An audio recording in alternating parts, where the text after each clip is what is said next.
সুপ্রভাত বন্ধুরা, আপনারা দেখছেন দেশ কি আওয়াজের বাংলা বুলেটিন। এতে রয়েছে আজকের বিশেষ বিশেষ সংবাদ শিরোনাম।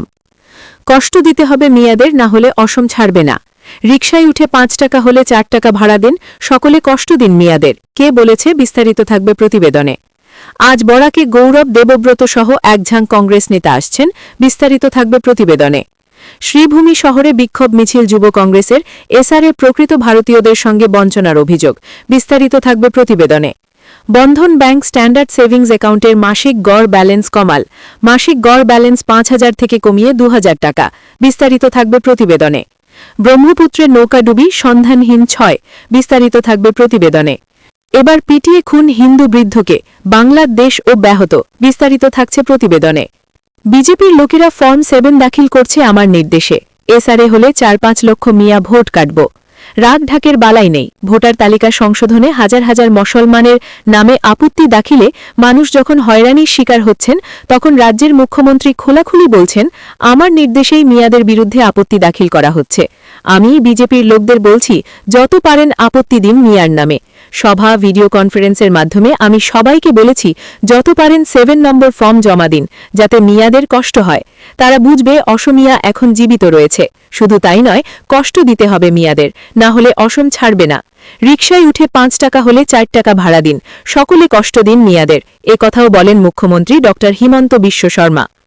বিধানসভা নির্বাচনের আগে কংগ্রেস কর্মীদের চাঙা বুধবার বরাক উপত্যকা করতে সফরে আসছেন অসম প্রদেশ কংগ্রেস সভাপতি গৌরব গগৈ, প্রদেশ কংগ্রেসের অন্যতম পর্যবেক্ষক ঝাড়খণ্ড বিধানসভার বিধায়ক বন্ধু তীরকে, সাংসদ রকিবুল হোসেন, প্রদ্যোৎ বরদলৈ সহ একঝাঁক কংগ্রেস নেতা।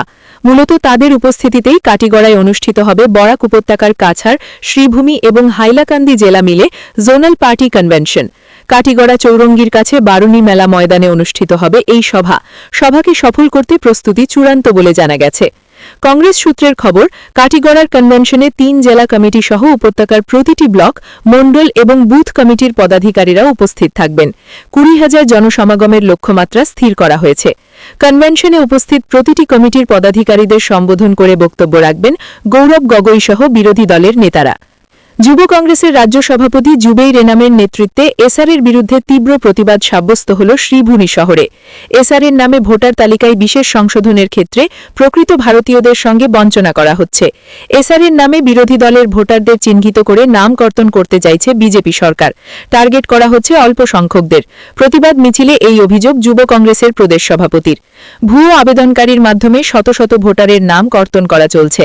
রাজ্যের প্রতিটি বিধানসভা কেন্দ্রে ২০ থেকে ২৫,০০০ ভোটারের নাম কর্তনের পরিকল্পনা নিয়েছে বিজেপি বলে তিনি অভিযোগ করেন। ৭৭তম প্রজাতন্ত্র দিবস উপলক্ষে বন্ধন ব্যাংক সকলের জন্য সহজ ও সাশ্রয়ী ব্যাংকিং পরিষেবা প্রদানের প্রতিশ্রুতি আবারও দিল।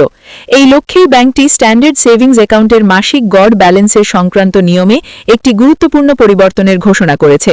১ এপ্রিল থেকে স্ট্যান্ডার্ড সেভিংস অ্যাকাউন্টের মাসিক গড় ব্যালেন্স ৫,০০০ টাকা থেকে কমিয়ে ২,০০০ টাকা করা হচ্ছে। তবে এই অ্যাকাউন্টের সব সুবিধা ও বৈশিষ্ট্য একেরও মতোই থাকবে। এই পরিবর্তনের ফলে দেশের বহু গ্রাহকের জন্য, বিশেষ করে আধা শহর এবং গ্রামীণ এলাকার মানুষের জন্য ব্যাংকিং পরিষেবা আরও সহজ ও সুবিধাজনক হবে। বরপেটা থানার অন্তর্গত চেঙ্গা বিধানসভা কেন্দ্রের রহমপুরে মঙ্গলবার এক মর্মান্তিক নৌকাডুবির ঘটনা ঘটে। দুর্ঘটনার কবলে পড়া নৌকাতে প্রায় ৩৬ জন যাত্রী ছিলেন। এর মধ্যে মঙ্গলবার রাতে এই সংবাদ লেখা পর্যন্ত ৪ শিশুসহ ৬ জন সন্ধানহীন। বাংলাদেশে ধারাবাহিক হিন্দু হত্যার মিশনে এবার যুক্ত হল আরও একটি নাম। উগ্র জেহাদি ভূমিদস্যু ও দখলবাজ গ্যাংয়ের হাতে খুন হলেন কুড়িগ্রামের হিন্দু বৃদ্ধ ৬২ বছর বয়সী মধুচন্দ্র শীল।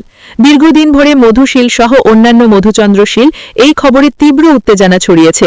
মঙ্গলবার হিন্দুদের জমি দখল করতে তৎপর স্থানীয় আশরাফ আলীকে এই হত্যাকাণ্ডের জন্য দায়ী করেছেন নিহতের পরিবার এবং স্থানীয় প্রত্যক্ষদর্শীরা।